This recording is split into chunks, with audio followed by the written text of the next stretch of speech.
Tras el lunes del encarcelamiento, el lunes pasado, hoy vuelve a ser un nuevo lunes de hundimiento para el Partido Socialista. Uno más. Y es que arrancamos una semana con un PSOE solo pendiente de los tribunales. Tras las declaraciones como imputados de Ábalos, de Koldo y el ingreso en prisión de Santos Cerdán, hoy ha acudido ante el juez Anchón Alonso, su socio y compañero de piso, el mismo que le llevó al Palacio de la Moncloa. También ha tenido que acudir al Tribunal Supremo Fernando Agustín Merino, exdirector de Acciona para Navarra y La Rioja, su enlace en las mordidas, según los informes de la UCO. Feijóo lidera un partido de centro reformista, mientras que Pedro Sánchez lidera un partido de centro penitenciario. Mientras el PP presentaba propuestas, equipos e ideas, a la sociedad española en el PSOE se ajustaban cuentas. Se ajustaban cuentas pendientes con acusaciones cruzadas. Lastra contra Salazar, Puente contra Paje. Sánchez ha querido decirle a su partido y a España que él no es el problema. Pero eso, a estas alturas, ya no hay nadie que se lo crea en nuestro país.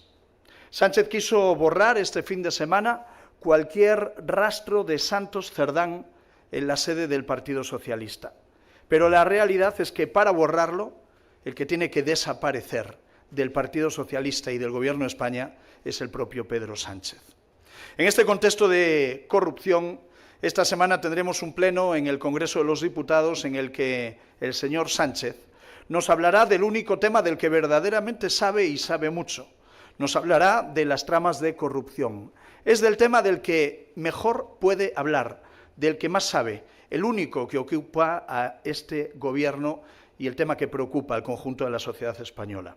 Nos queda la duda de si nos explicará con detalle los casos de corrupción que afectan a sus antiguos colaboradores o si nos avanzará ya los casos que aparecerán de los nuevos a lo largo de las próximas semanas. En cualquier caso, Sánchez debe dar una explicación, debe hacerlo de una vez por todas a todo nuestro país de por qué en su gobierno se ha robado dinero público por parte de ministros y de secretarios de organización de su partido. No basta con decir que le duele mucho haberlo descubierto, porque lo cierto es que no lo ha descubierto, lo sabía todo y lo tapó. Tiene que explicar por qué no hizo nada para impedirlo y tiene que explicar por qué colocó sucesivamente a los corruptos en los puestos que les permitían delinquir. Esa es su responsabilidad.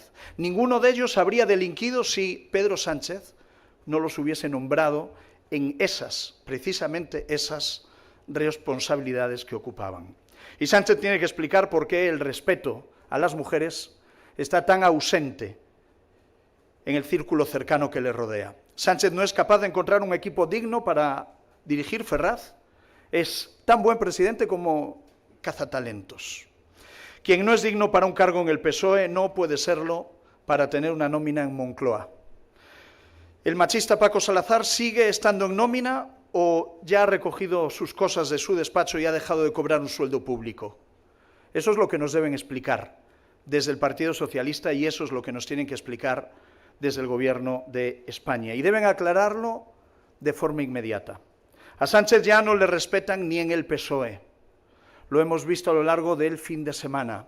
A Sánchez ya no le respetan ni en el PSOE. Que le hayan tumbado el nombramiento de quien iba a ser el mandamás en Ferraz es una auténtica humillación a la que sus compañeros le han sometido en ese comité federal. España no merece aguantar más que los partidos de Rejón y Ábalos sigan en el gobierno. Sánchez sigue en Moncloa, Cerdán sigue en prisión y esta situación es completamente insostenible, es, sin lugar a dudas, inaguantable. No hay ningún motivo para alargar esta situación.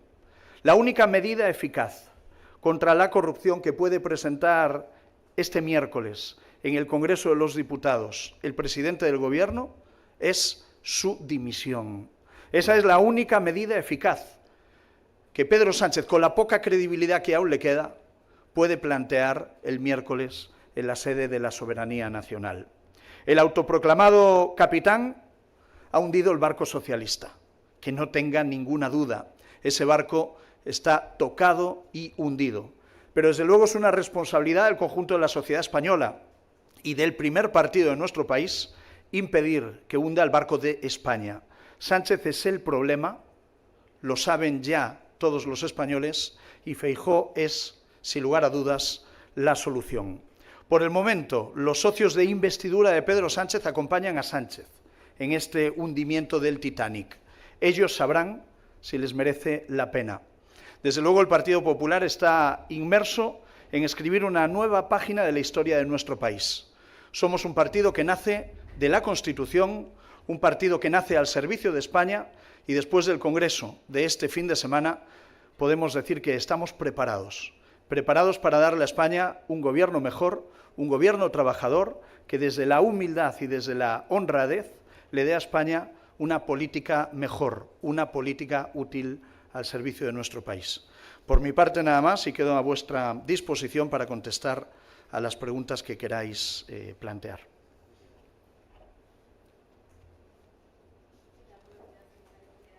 Por una parte le quería preguntar... Ahí está. Por una parte le quería preguntar una duda sobre el discurso de ayer de Alberto Núñez Feijóo. El presidente mostró su deseo de que si puede llegar a la Moncloa sea en un gobierno en solitario, y le quería preguntar si esto es una aspiración o es un compromiso del Partido Popular. Y por otra parte, si nos puede hacer una valoración sobre la citación como imputados de Pardo de Vera y del exdirector de Carreteras el próximo 21 de julio para declarar en el Supremo. Gracias.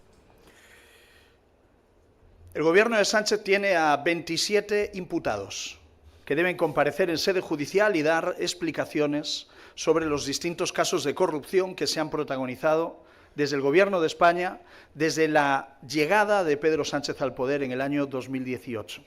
Pardo de Vera es una de esas personas que están involucradas en distintas adjudicaciones que están siendo investigadas. Y desde luego le debe una explicación. Le debe una explicación al Tribunal Supremo sobre todo lo que ha pasado en la institución que ella presidía, y le debe una explicación al conjunto de la sociedad española. En su discurso de ayer, el presidente Feijóo formulaba una serie de preguntas que quiso contestar para aclarar al conjunto de la sociedad española.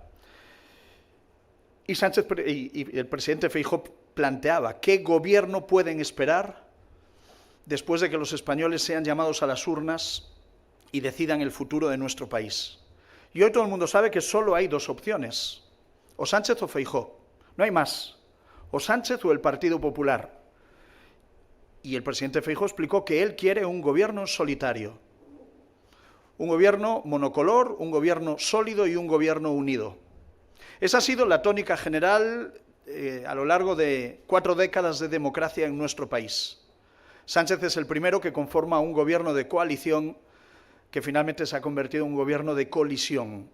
Es realmente patético comprobar que los martes se reúne el Consejo de Ministros por la mañana y por la tarde ministros del mismo gobierno critican algunas de las decisiones o de las posiciones expresadas en la sala de prensa del Consejo de Ministros. España no merece un gobierno dividido, un gobierno como el que hoy tenemos, y desde luego es evidente que España necesita un gobierno único, un gobierno unido, que trabaje para servir al interés general y que no dé los espectáculos que el primer gobierno de coalición, el que ha presidido Pedro Sánchez, le ha dado a nuestro país a lo largo de estos 7 años, ¿no?